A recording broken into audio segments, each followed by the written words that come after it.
안녕하세요. 오늘도 사연 살롱을 찾아주셔서 감사합니다. 저는 얼마 전 제 인생 전체가 큰 위기에 빠질 뻔했던 30대 남자입니다. 이런 곳에 제 이야기를 보내는 건 처음인데 도저히 혼자만 끙끙 앓기에는 너무 힘들어서 대나무 숲에라도 제 얘기를 해보자 라는 심정으로 글을 쓰게 되었어요. 뉴스에서나 볼 법한 일을 실제로 겪게 되니 아직도 등골이 서늘하고 심장이 떨리네요. 저와 같은 피해자가 또 나오지 않도록 용기를 내어서 제 경험을 말씀드리니 부디 이걸 듣는 여러분들은 끝까지 들어주시고 제가 겪었던 그런 일을 겪지 않으시길 바라겠습니다. 제 직업은 회계사인데요.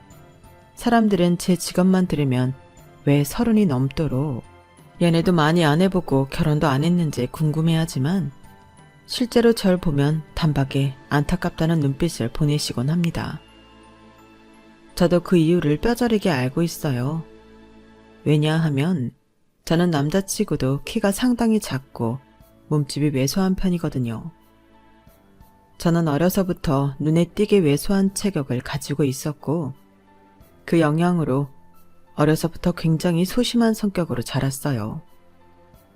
학창시절에는 좋아하는 여자한테도 여러 번 차였고 20대 때 했던 몇 번의 연애는 좋은 기억이었던 적이 별로 없었을 정도였죠. 그런 상태로 30이 넘어가니까 더 이상 제 인생에 연애는 없구나 하고 깨달아지더군요. 그래서 그때 이후로는 여자를 만날 생각을 아예 접고 살았죠. 어차피 혼자 살기 풍족할 만큼의 돈은 벌다 보니까 저는 여러 가지 취미 활동을 했는데요. 그중 가장 잘 맞았던 것이 바로 사진을 찍는 것이었어요. 카메라로 다양한 순간을 포착하는 것이 정말 재미있었고 제 성향에도 너무나 잘 맞았다 보니 실제로 사진 찍는 것을 직업으로 하는 프로 사진 작가분들과 친분도 생기게 되었죠.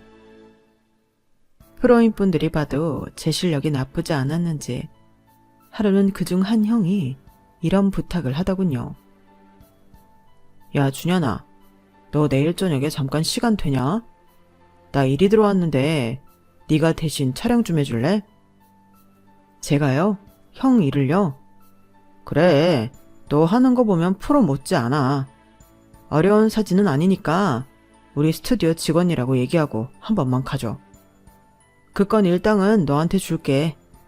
내 이름 걸고 받은 거라. 너 어디 가서 이런 보수 받고 촬영하는 거 쉽지 않다. 한 번만 도와줘. 그래도 되는 거예요? 괜히 나중에 문제 생기면. 괜찮아. 업체도 아니고 개인이라서 나중에 문제되면 그때 수습하면 돼. 그리고 너 정도 실력이면 애초에 문제 삼을 일도 없을 거야. 내일이 우리 결혼기념일인데 지금 알았다. 야, 네가 한 가정 지킨다고 생각하고 한 번만 도와줘. 내일 시간 되는 거 맞지? 아, 네, 알겠어요. 떨떠름하긴 했지만 문제가 생기면 형이 책임을 지겠다는 말에 마지못해 알겠다고 했죠. 사실 그동안 그 형한테 얻어먹은 술값만 해도 몇 개월치 월급이었고 평소 절 많이 챙겨줬던 형이기에 거절하기가 어려운 것도 있었어요.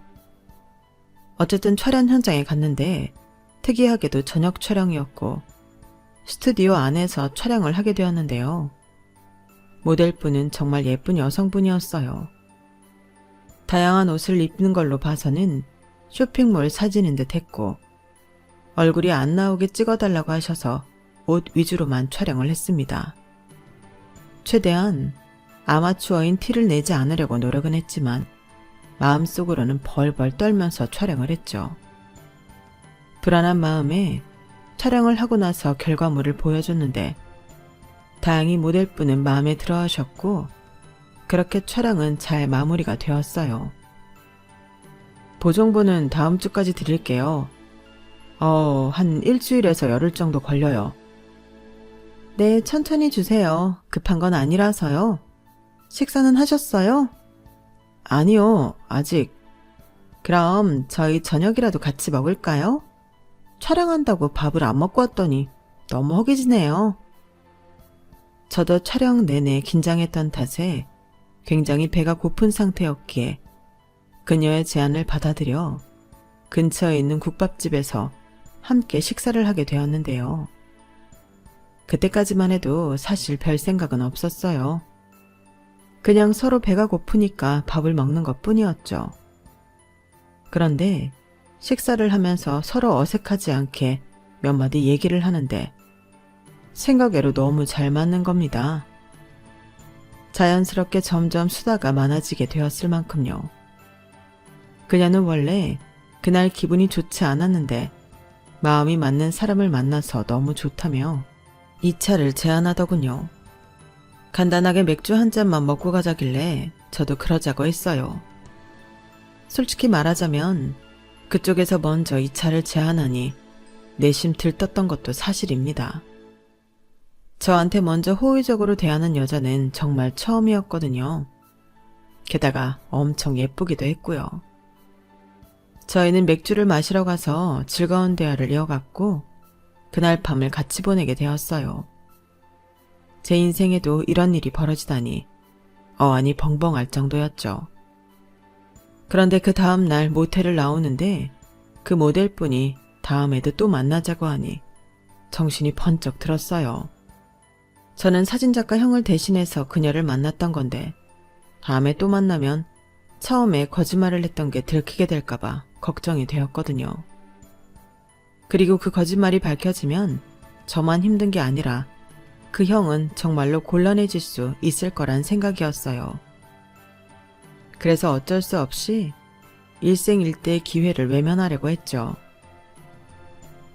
어제 일은 실수였어요. 이런 말씀 드려서 정말 죄송합니다. 다시 연락하는 일은 없었으면 해요. 왜요? 설마 제가 마음에 안 드세요? 아니요. 아니에요. 그런 건 절대 아니에요. 그렇지만 죄송합니다. 정말 죄송해요. 제가 마음에 안 드는 것도 아니면서 왜 거절하세요? 저 원래 이렇게 예쁜 사람 아니에요. 그쪽이 너무 제 스타일이라서 그런 건데. 그런데 그냥 적당히 둘러대면 갈 줄 알았던 그분이 예상외로 제 앞을 딱 막아서서 계속 이유를 꼬치꼬치 캐묻는 겁니다. 갑자기 애써 거짓말을 하려고 하니까 말도 꼬이고 얼굴이 빨개지면서 등 뒤로는 식은땀까지 나더라고요. 결국 저는 그녀에게 사실을 실토할 수밖에 없었어요. 제가 그 사진작가가 아니라 그 형의 부탁으로 어제만 대신 왔던 거라고요. 환불이나 보상을 원하면 해드리겠다 했는데 그분은 아무 말 없이 몇 초 동안 제 눈만 유심히 보더니 갑자기 깔깔거리며 웃었어요. 뭐야. 제가 마음에 안 든 게 아니었네요, 그럼. 마음에 안 든 건 절대 아니고요. 정말 죄송해요. 죄송합니다. 제가 변상은 해드릴게요. 아니에요, 됐어요. 어쩐지 보정도 안 한 사진을 계속 보여주더라. 원래는 뭐 하시는 분이신데요? 원래 직업은 회계사예요. 저는 쇼핑몰 작게 하고 있어요. 그럼 이제 서로 숨기는 거 없죠? 연락하면 받을 거예요? 저는 홀린 듯이 그러겠다고 했고 그날 이후로 그녀와 자주 만나 시간을 보내게 되었습니다. 남들이 생각하는 첫날과 같은 그런 시간을 보낸 게 아니었고요. 오히려 너무나 건전하게 낮 시간에 만나 디저트 카페를 가고 영화를 보는 그런 평범한 데이트를 했어요. 그러면서 서로에 대한 이야기를 많이 하며 서로에 대해 많은 것들을 알게 되기도 했어요. 그러면서 저는 그녀가 점점 더 좋아지면서 동시에 계속 불안함을 많이 느끼게 되었는데요. 이런 미녀가 저랑 갑자기 이렇게 연애를 한다는 게 믿어지지가 않았거든요. 그래서 처음에는 의심도 많이 했습니다. 갑자기 그녀에게 우리가 서로 잘 안 맞는 것 같다면서 그만 만나자고도 했었고 술에 잔뜩 취해서 솔직하게 정말로 내가 좋아서 만나는 게 맞냐며 따지기도 했어요. 그런 몹쓸 짓을 하면서 저도 제가 남자로서 꽤 밑바닥을 다 보인 것 같아서 심적으로 많이 힘들었죠. 하지만 그녀는 그럴 때마다 정말로 저라는 사람을 좋아하는 거라며 올곧게 말해주었고 항상 변함없이 잘해줬어요. 나는 솔직히 그동안 내 겉모습만 보고 껄떡거리는 남자들만 봐왔어.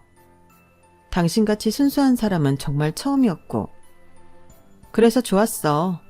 그런데 왜 자꾸 나를 밀어내려고만 해? 혹시 내가 싫어?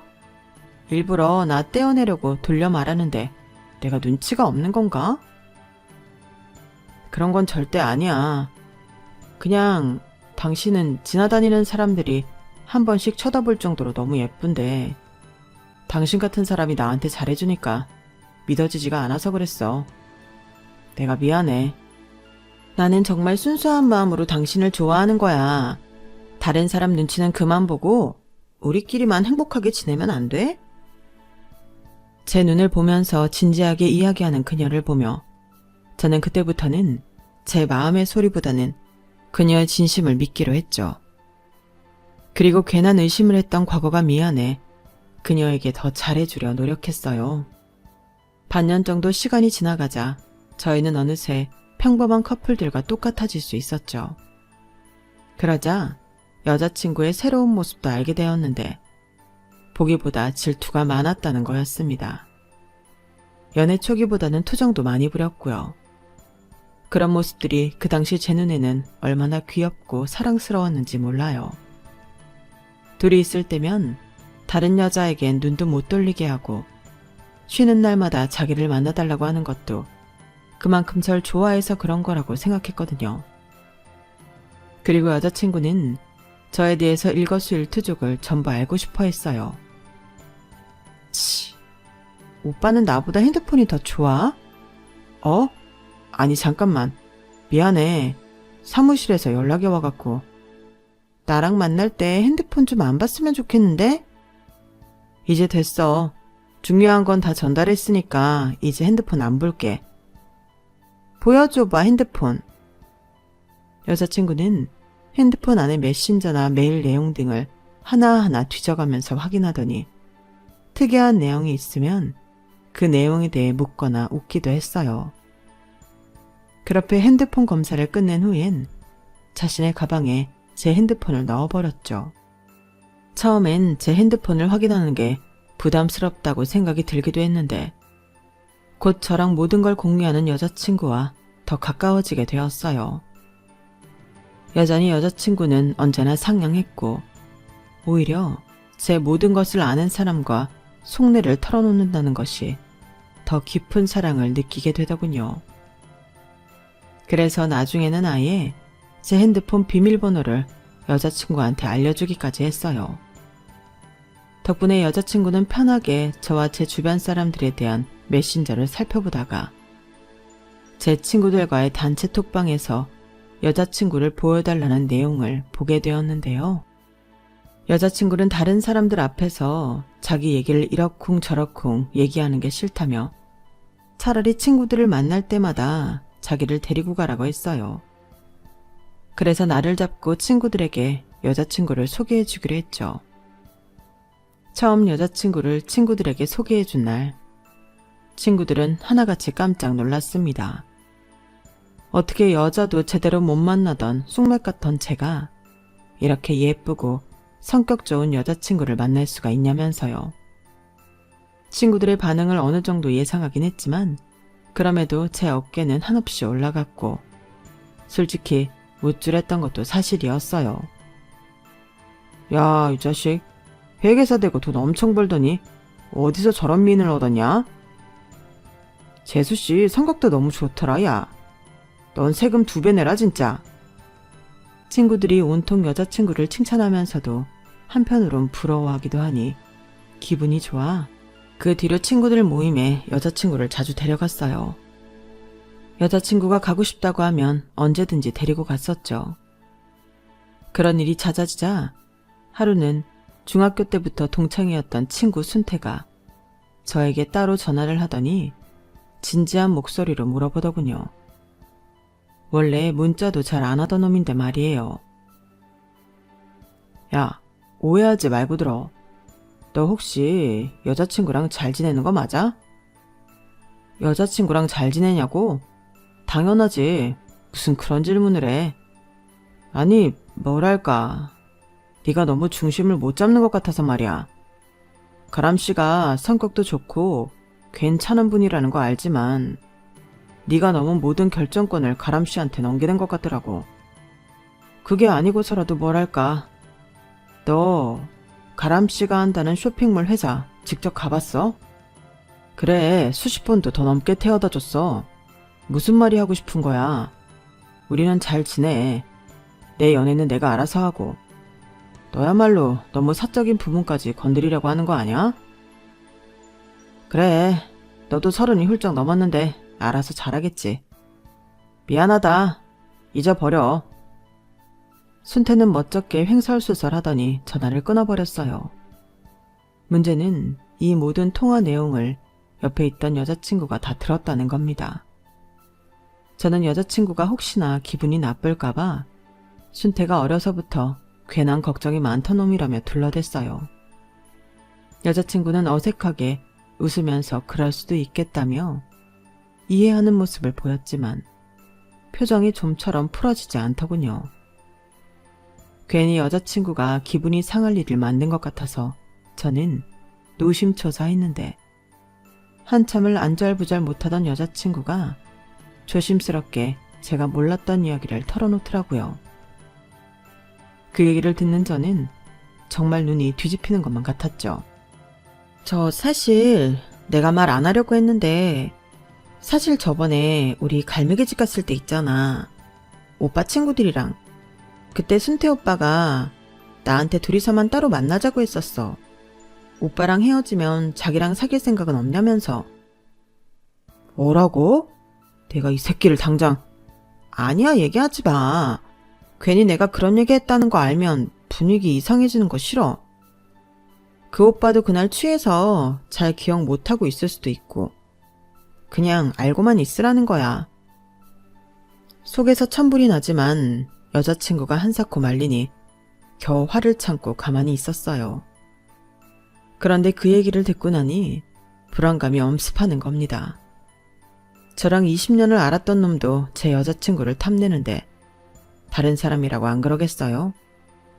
만약 저보다 더 키도 크고 돈도 잘 벌고 잘생긴 남자가 제 여자친구한테 저만큼 잘해주기까지 한다면 그런 생각이 드니까 불안해서 못 견디겠더라고요. 그래서 3개월 동안 열심히 프로포즈를 준비했어요. 전에 없이 여자친구한테 거짓말을 해가면서까지 미리 고급 아파트도 봐놓고 파티룸을 빌려 서프라이즈를 준비했죠. 아무것도 몰랐던 여자친구는 파티룸에 들어와 제가 미리 준비했던 촛불과 장미꽃잎들 그리고 천장을 가득 채운 색색깔의 풍선을 보고서야 눈물을 글썽이며 감동을 받았어요. 그리고 제가 미리 봐둔 아파트도 마음에 든다며 다음날 당장 계약하자고 했죠. 프로포즈는 성공적이었습니다. 다만 그동안 서프라이즈를 준비하느라 거짓말을 했던 부분에 대해서는 따로 혼이 나긴 했죠. 물론 전 혼이 나면서도 행복했지만요. 저희는 본격적으로 결혼 준비를 시작했습니다. 결혼식에 대해서는 저는 그냥 모든 결정권을 여자친구한테 넘겨버렸어요. 제가 원하는 결혼식은 여자친구가 마음에 들어하는 결혼식 그 자체였으니까요. 그녀가 행복하기만 한다면 전 어떤 것이든 오케이였죠. 물론 비용은 정말 어마어마하게 나오더군요. 여자친구 말에 따르면 스튜디오나 드레스샵, 메이크업샵 등 결혼식 관련 업체들이 쓸데없는 관행을 들먹이며 돈을 많이 요구해서 그렇다는 거였어요. 저는 괜히 남편으로서 그런 부분에서 작아지고 싶지 않아서 여자친구에게 돈 걱정은 말고 당당하게 마음껏 결혼 준비를 하라고 아예 카드를 지워주었죠. 그런데 제 믿음을 저버리지 않고 여자친구는 정말 성대한 결혼식을 만들었어요. 누가 봐도 동화 속 사랑이 이루어진 것 같은 아름다운 결혼식을 올리게 되었거든요. 저희의 결혼식은 오전 시간대였기에 식이 끝난 뒤 신혼여행을 가기 전까지 시간적 여유가 있었는데요. 여자친구, 아니 이제 아내가 된 그녀는 이런 부분까지 세심하게 고려해서 일부러 오전 시간대를 잡았다고 하더군요. 저희의 신혼여행지는 동유럽인 체코였기에 비행시간이 굉장히 길었거든요. 그래서 저희는 식을 마치고 신혼집에 도착해 화장을 지우는 등 정리를 하고 한숨 돌리기로 했어요. 지친 아내가 잠시 쉬는 동안 저는 막간을 이용해 세탁소를 다녀오기로 했죠. 이사 과정에서 구겨지거나 드라이가 필요한 옷들을 따로 빼놓았었거든요. 저는 옷을 하나를 안고 아파트 및 상가에 있는 세탁소를 가서 하나하나 필요한 부분을 말씀드렸어요. 그런데 계산을 해야 하는 세탁소 사장님이 자꾸만 옷을 만지작거리시면서 아무 말씀을 안 하는 겁니다. 저는 무슨 일이신가 하고 사장님을 봤는데 한참에 내 옷을 만지작거리고 뒤적이던 사장님이 제게 질문을 하시더군요. 혹시 이거 아내분 옷이에요? 네, 그런데요. 아니요, 그냥 이건 손님 옷인가요? 아니요, 그것도 와이프 옷이에요. 근데 왜 그러세요? 무슨 문제라도 있나요? 아니요, 그냥 아니에요. 87,000원 결제해 드릴게요. 사장님의 반응이 영 석연찮았지만 저는 대수롭지 않게 결제를 하고 세탁소를 나왔죠. 사실 저도 그날 많이 피곤하기도 했고 옷에 대해서는 문외한이다 보니 아내 옷에 대해 뭐라고 말을 해도 알아들을 자신이 없었거든요. 그리고 그날 저녁 신혼여행을 떠난 뒤로는 그 일을 완전히 잊고 있었어요. 저희의 신혼여행은 정말 행복했거든요. 한국으로 다시 돌아오지 않고 그곳에서 영영 아내와 둘이 살았으면 좋겠다 싶을 만큼요. 하지만 어쩔 수 없이 시간은 흘러 한국으로 다시 돌아와야 했고 저희는 각자 다시 직장에 출근하기 위해 마지막 날 화요일 오전에 입국해서 하루 동안은 쉬기로 했어요. 집에 돌아오자마자 우리는 여행짐을 정리하기 시작했고 세탁소에 한 번 더 들러 여행 다녀왔던 옷들 중 몇 개를 맡기고 여행 전에 맡겼던 옷들은 되찾아오기도 했어요. 그리고 오후에는 혼인신고를 하러 가기로 했죠. 결혼식 전에 여러 일정이 빠듯해 혼인신고를 아직 못하고 있었거든요. 후다닥 짐을 정리하고 아무 생각 없이 세탁소에 방문한 저는 드라이를 맡기고 옷을 찾으러 왔다고 했습니다. 그런데 세탁소 사장님이 이번에는 저를 유심히 쳐다보는 겁니다. 뿐만 아니라 제 뒤로 가게 바깥도 두리번거리면서 살피셨어요. 바깥에는 아내와 함께 혼인신고를 하러 가려고 끌고 나온 차가 있었어요. 그 안에는 아내가 있었고요. 그제서야 저는 출국 전 기분이 이상했던 일이 생각이 났는데요. 그 기억으로 제가 불쾌해지려는 찰나 세탁소 사장님은 제 쪽을 쳐다보지도 않은 채 쪽지 하나를 손에 쥐어주시는 겁니다. 이게 무슨... 쉿! 티내지 마세요. 절대 아내랑 보지 말고 혼자 있을 때 보세요. 네? 네, 42,600원입니다. 황당한 제가 뭐라 질문을 하려고 해도 사장님 표정이 워낙 단호하고 그 순간 또 다른 손님이 들어와 사장님께 말을 거느라 저는 자초지종을 물어볼 수가 없었어요. 결국 찜찜한 상태로 세탁소를 나왔고 아내가 기다리는 차 안으로 들어갔죠. 아무것도 모르는 아내는 제가 차에 타자 심각한 얼굴로 회사에 잠깐 나가봐야 할 것 같다며 혼인신고는 이따 오후에 하거나 다른 날 하자고 하더군요. 저는 어쩔 수 없지 뭐 하고 아내를 회사에 바래다주고 혼자 집으로 들어왔어요. 혼자 집에서 아내를 기다리며 쉬고 있는데 아무리 무시하려고 해도 세탁소 사장님이 주신 쪽지가 계속 생각나는 겁니다.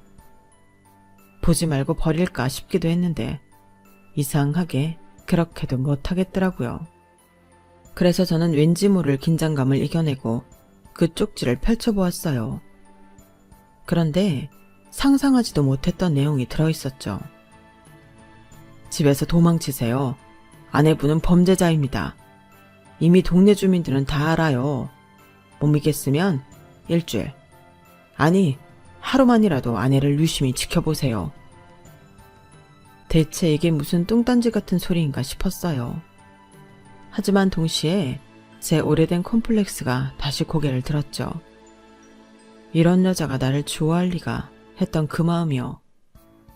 정확히 뭐라 정의해야 할지 모르겠습니다만 아내와 행복하면 행복할수록 무의식 속에서는 그런 마음이 지속적으로 들었던 것 같습니다. 그 쪽지를 손에 쥐고 저는 거실을 왔다 갔다 방황하며 어쩔 줄을 몰랐어요. 그러다가 아내가 돌아오는 현관문 소리에 반사적으로 쪽지를 변기에 넣고 물을 내려버렸네요. 다행히 아주 작고 얇은 쪽지였고 아내는 달라진 제 안색을 눈치채지 못한 것 같았어요. 돌아오자마자 일을 한 아내는 피곤했는지 일찍 잠이 들었고 저는 눈이 벌게진 채 뜬 눈으로 밤을 새웠습니다. 그리고 오전에 충동적으로 하루 더 연차를 내겠다고 결정해버렸어요. 회사에서 당연히 욕을 먹었지만 그런 게 중요한 게 아니었죠. 저는 출근하는 척만 하고 차를 집 근처 공영 주차장에다가 주차한 뒤 다시 집으로 돌아와 집 앞 복도 계단에 걸터 앉았습니다. 아내는 곧 평소처럼 출근할 텐데 나 혼자 이게 뭐 하는 짓인가 싶은 생각이 들 때쯤이었어요. 아내가 출근을 하는 대신 누군가 우리 집 초인종을 누르더군요. 제가 충격을 받았던 건 인터폰에서 흘러나오는 아내의 낯선 목소리였어요. 아이씨, 지랄 말고 비번 누르고 들어와. 나 바빠. 초인종을 누른 사람은 뒷모습만 봐도 덩치가 꽤 있는 사람이었고 팔이며 목덜미며 문신이 가득한 남자였어요. 그 남자는 낄낄 웃으며 익숙하게 도어락 비밀번호를 눌러 문을 여는 겁니다. 아무리 그래도 새 집인데 이렇게 문 열고 들어가는 건 예의가 아니잖아. 아이씨고 웃기고 있네. 그 말을 끝으로 문은 닫혀버렸고 저는 엄청난 충격을 받고 그 자리에서 꼼짝도 할 수 없었어요. 다리가 후들거리고 떨려와서 계단에 다시 철푸덕하고 주저앉아 버렸죠. 머릿속이 엉망진창으로 복잡해지면서도 동시에 아무 생각도 못하겠더라고요. 제가 방금 보고 들은 것이 그냥 아무것도 아니라고 생각하고 싶었지만 도저히 그럴 수가 없었어요. 사람이라면 촉이라는 것이 있잖아요. 생각도 싫은 상황이 집안에서 벌어지고 있구나 하는 강한 확신이 들어서 더 정신을 차릴 수가 없더군요. 체감상 20-30분 정도가 지났던 것 같습니다. 저는 겨우 정신을 차리고 그 자리에서 112에 신고를 했어요. 집에 누군가가 무단 침입을 했다고요. 경찰은 10분 15분 내로 도착하겠다고 대답했고 전 경찰에게 저희 집 현관과 도어락 비밀번호까지 전부 알려주었죠. 그리고 약 5분 정도 심호흡을 하고 후들거리는 심장을 부여잡고 현관문을 열었습니다. 그 순간을 지금까지도 잊을 수가 없네요. 제가 집 안으로 들어섰는데 집 안에 있던 두 사람은 현관문 소리를 듣지 못한 것 같았어요. 안방에서 두 사람이 같이 있는 소리가 들리더군요. 제가 안방문을 발로 뻥 차고 들어가자 두 사람은 화들짝 놀라서 저를 쳐다보더군요. 아내는 정말 눈이 튀어나올 정도로 놀라서 말도 제대로 못하고 절 쳐다봤어요. 저는 살면서 그렇게 분노해 본 적이 없었던 것 같아요. 제가 들어도 깜짝 놀랄 만큼 소리를 질러댔거든요. 당신이 어떻게 나한테 이럴 수 있어? 출근도 안 하고 우리 신혼집에서 대체 무슨 짓이야? 우리 신혼집에서 여기로 이사한 지 한 달도 안 됐는데 저 인간이 우리 집 비밀번호는 또 어떻게 알고 있냐고? 언제부터야? 언제부터 날 속여온 거냐고? 얼마나 날 호구로 알았으면 이딴 짓을 벌여? 아니야. 여보 오해야. 이 사람은 그냥 아는 오빠인데 여보가 생각하는 그런 상황이 아니야. 우린 아무 사이 아니라고. 지금 이 꼴을 보이고도 그딴 소리가 나와? 뭐? 아무 사이 아니라고? 넌 아무 사이 아닌 사람이랑 이런 짓을 해? 이게 지금 말이 된다고 생각해? 그러는 당신이야말로 오늘부터 출근한다고 했잖아. 나한테 거짓말한 거야?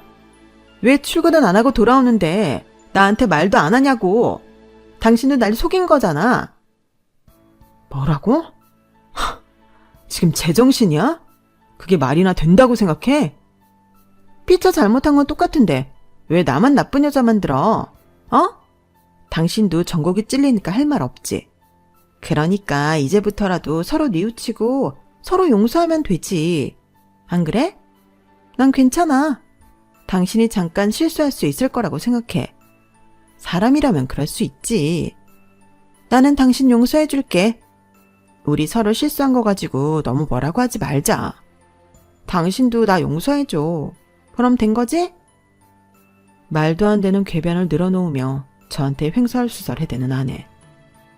아니, 그 미친 여자를 보고 있자니 너무나 어이가 없어서 잠시 말을 잃고 말았죠. 그 여자는 제 두 팔을 붙잡고 주저리 쉬지 않고 떠들었는데 전부 다 개소리였어요. 그런데 그 순간 갑자기 이상한 기시감이 드는 겁니다. 외도를 하다가 발각이 되었으면 남자 쪽에서도 변명을 하던 어깃장을 놓던 뭔가 액션이 있어야 하는데 너무 조용한 것이었죠. 그래서 제가 잠깐 그 여자에게서 떨어져 두리번거렸는데 바로 1초 뒤에 그 남자가 제 뒤에서 침대 옆 협탁에 있던 스탠드 조명을 들고 오는 게 보이는 거예요. 저는 기겁을 하며 뒤로 몸을 뺐고 정말 간발의 차이로 그 남자의 일격을 피할 수 있었습니다. 제가 뒤로 피하자 절 잡고 있던 여자가 순간적으로 제 쪽으로 딸려오면서 저 대신 스탠드 조명에 맞게 되었죠. 여자는 비명을 지르며 나뒹굴었고 한쪽 이마를 움켜쥔 손등 위로 피가 철철 흐르는 것이 보였어요. 그 남자도 저도 순간적으로 당황해 멈칫했죠.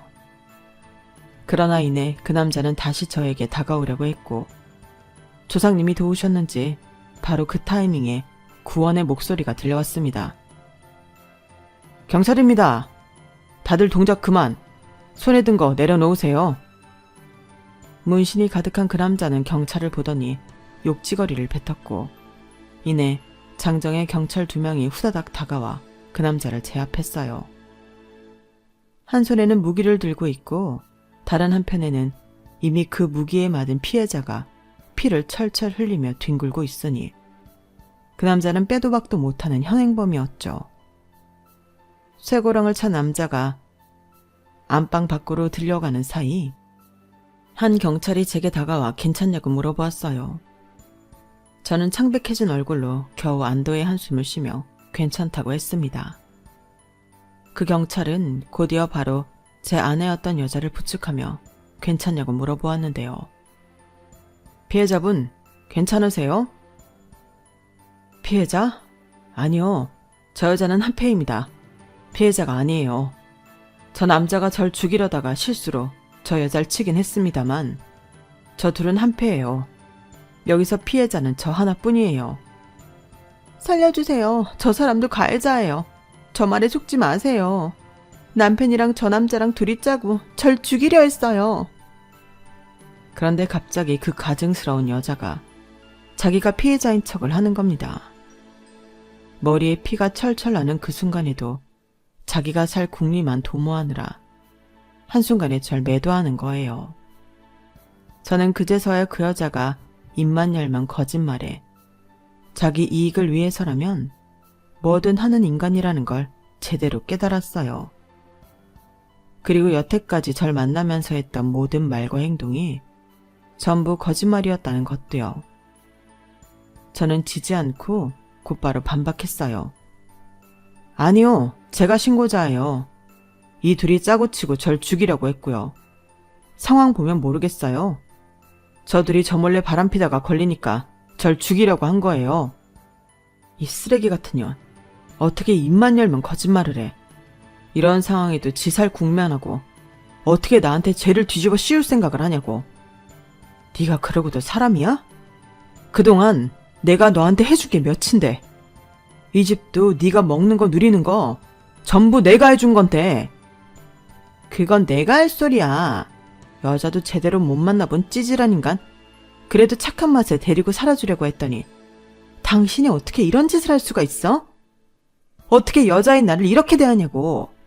지금 나 피 흘리는 거 안 보여? 하마터면 진짜 죽을 뻔했다고. 내가 죽을 뻔했지. 어디 경찰서 가서도 법정 가서도 그딴 거짓말 늘어놔봐 한번.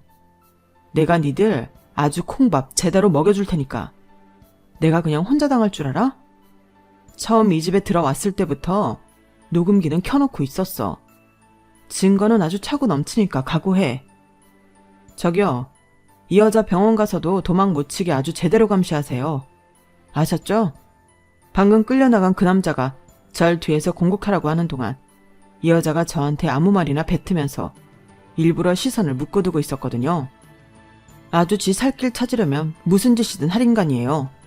꼭 잡아두세요. 꼭이요. 그때까지의 상황을 전부 녹음하고 있었다는 말에 그 여자는 얼굴이 창백해지면서 망연자실해 하더군요. 저는 경찰에게 2번, 3번 그 여자를 놓치지 말라는 말을 덧붙였습니다. 물론 저희 3사람은 전부 경찰서로 가서 조서를 써야만 했어요. 하지만 신고자가 저였다는 점과 제 녹취록, 그리고 아파트 복도 CCTV에 찍힌 저희 3사람의 모습을 증거로 저는 금방 경찰서에서 나오게 되었고 그 2 년놈들은 철창신세가 되어야 했죠. 그리고 저는 경찰서에서 나오는 그 순간부터 2 인간들에게 제대로 복수를 하기 시작했어요. 옷도 제대로 못 입고 끌려간 그 여자 덕에 저는 증거를 차고 넘치게 모을 수 있었던 것이었죠. 결과적으로만 보면 다행이긴 했지만 그 증거들을 모으는데 얼마나 기가 차던지요. 그 여자는 저랑 같이 살면서 핸드폰 잠금 설정도 해놓지 않았더군요. 절 얼마나 얕잡아 봤으면 그랬겠나요? 핸드폰 안에는 애초부터 절 남편으로 보지도 않았던 걸 알 수 있는 대화 내용들이 차고 넘쳤어요. 아예 절 호구라고 부르더라고요. 야, 호구 내일부터 출근임.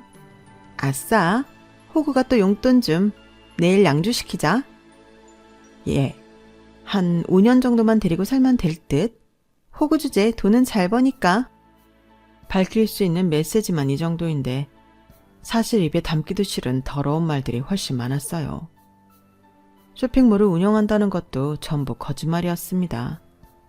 쇼핑몰 운영은커녕 얼굴이 안 나오게 찍은 사진들을 이용해 온갖 불법 사이트들을 꾸미고 있었더라고요. 말 그대로 양아치 무리들이 맞았던 것이죠. 제가 제출한 그 여자의 핸드폰을 통해 그 불법 사이트를 함께 운영한 다른 범죄자들도 일부 잡혀 들어왔고 그 년놈들은 그들 사이에서도 눈밖에 나게 된 것 같았습니다. 그 이후에 마주치게 될 때마다 전에 없이 불안에 떠는 모습을 볼 수 있었거든요. 그 영악하고 교활한 여자는 갑자기 전략이 바뀌었는지 저를 볼 때마다 최선을 다해 불쌍한 척을 하기도 했습니다. 마치 그렇게 하면 제가 동정심에라도 소송을 취소할 거라고 생각하는 것 같았어요. 여보 미안해. 내가 잠깐 미쳤었나 봐. 그때는 나도 이상한 친구들한테 물이 들어서 그랬어. 근데 우리가 함께 했던 시간들이 전부 거짓은 아니야. 정말이야. 난 정말 당신 사랑했어. 우리 좋았던 기억 떠올려보면 당신도 알잖아. 그때 내 마음은 다 진심이었다니까? 웃기고 있네. 내가 그동안 네 년이 한 카톡을 전부 봤는데도 거짓말을 해? 넌 나랑 결혼식 준비하면서도 내 카드로 네 사리 사용만 채우고 있었잖아. 내가 아직도 모를 거라고 생각했어?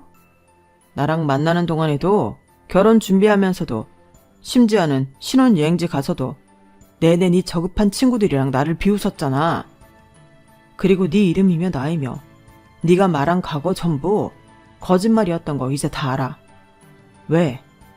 앞으로 너랑 어울리던 그 불량한 인간들까지 척지게 생기니까 겁은 나나 보지? 그건 다 내 진심이 아니었어. 정말이야.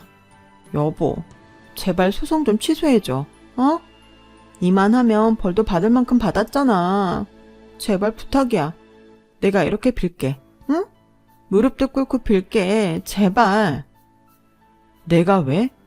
내가 이 소송 전부 이기고 네가 가진 재산 전부 빼앗아도 그동안 너 하나 때문에 피해 입은 거 반도 못 채워. 가증스러운 짓 그만하고 죗값 제대로 받을 생각해. 마지막 동정심 유발 작전까지 실패한 그 여자는 얼굴 한쪽에 커다란 상처를 단 채로 징역형을 살게 되었어요. 그나마 수중에 있는 현금은 다 저에게 위자료 및 배상금으로 털어놓아야 했고 같은 범죄자들에게 낙인이 찍힌 채로 옥살이를 하게 된 것이었죠. 저는 그런 그 인간이 정말 쌀 한 톨만큼도 불쌍하지 않았습니다.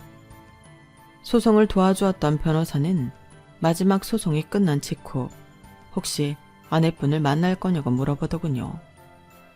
그날 이후로 그 여자는 내내 감방에서 지내게 될 거였거든요.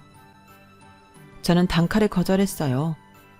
대신 값비싼 선물로 사들고 제 인생을 구해준 은인을 찾아갔죠. 바로 세탁소 사장님 말입니다. 사장님 덕분에 제 인생이 큰 나락으로 빠질 뻔한 걸 막을 수 있었습니다. 정말 감사드려요. 아이쿠야, 뭘 이런 걸 다. 괜찮아요. 이런 거 받으려고 한 행동이 아니에요. 이걸로는 은혜를 갚기에 한없이 부족하다는 거 잘 압니다. 그래도 받아주셨으면 해요. 그래야 저도 마음이 편하거든요. 제 간곡한 부탁에 세탁소 사장님은 마지못해 제 선물을 받아주셨어요. 그리고 저는 왜 저만 그 여자의 본 모습을 까맣게 모른 채 동네 사람들은 다 알고 있었는지 세탁소 사장님을 통해 그 이유를 알 수 있었는데요. 당시 저희는 결혼식이 열리기 몇 달 전에 신혼집을 미리 계약했었는데요. 이삿짐을 옮기기 전에 그 여자 외도남 그리고 몇몇 남자들이 그 아파트 상가에 있는 치킨집에서 술을 거하게 먹고 갔다고 해요. 아파트 정문 바로 앞에 있는 치킨집이라 그 모습을 주민들 대다수가 봤는데 아주 가관이었다고 합니다. 처음 온몸에 문신이 가득한 사람들이 들어오는 것부터 사람들의 이목을 끌기 충분했는데 점점 술에 취해가면서 목소리가 높아졌다고 해요. 그런데 술에 취한 새로 하는 말들이 살벌하게 그지없었던 것이죠. 절 그 당시에도 호구라고 부르며 5년만 살고 보험금을 노리겠다는 등 평생 돈 버는 기계로 부려먹자는 등 자기네들끼리 신이 나서 얘기했답니다. 그걸 보고 들은 치킨집 사장님을 포함해 상가 식구들, 아파트 주민들 사이에서 우리 아파트에 조폭이 들어온다고 소문이 싹 돌았다고 해요. 그날 그 여자와 그 패거리들이 입고 있던 옷을 전부 기억하고 있던 세탁소 사장님은 몇 개월 뒤 건실해 보이는 청년이 그 옷을 들고 오니 직감적으로 알 수 있었다고 합니다. 제가 그들이 말한 바로 그 잠정적 피해자라는 것을요. 저는 세탁소 사장님의 말씀을 모두 듣고 정말 머리를 조아려 다시 한번 감사 인사를 드렸고 그 뒤 신혼집은 얼마 뒤 다시 내놓았어요. 앞으로 다시 혼자 살 건데 그렇게 큰 집은 필요가 없어서요. 대신 지난 명절에 한 번 더 세탁소 사장님께 선물을 드리기는 했네요. 제가 겪은 이야기는 제 지인들 중에서도 극소수에게만 알렸어요. 일찍이 그 여자의 쎄함을 알아보았던 친구 순태한테도 사과를 했고 서로 술 한잔하며 화해를 했고요. 저에게 조상신이 도우셨다며 다행이라고 얘기해 주었죠. 그러면서 전 돈도 잘 벌고 아직 젊으니까 앞으로 또 다른 여자를 만나면 된다고 하네요. 하지만 전 아직 잘 모르겠습니다. 다른 여자를 만나려면 만날 수야 있겠다만 이미 여자를 신뢰하는 법을 영영 잃어버린 것 같거든요. 요즘은 사진도 더 이상 찍지 않고 취미로 운동만 하며 지내고 있네요. 제 사연은 여기까지입니다. 지금까지 들어주셔서 감사합니다. 항상 건강하시고 원하는 바 모두 이루세요. 여러분, 사연 댓글에 응원과 현명한 조언 부탁드려요. 좋아요와 구독은 저에게 큰 힘이 됩니다. 오늘도 좋은 일 가득하세요.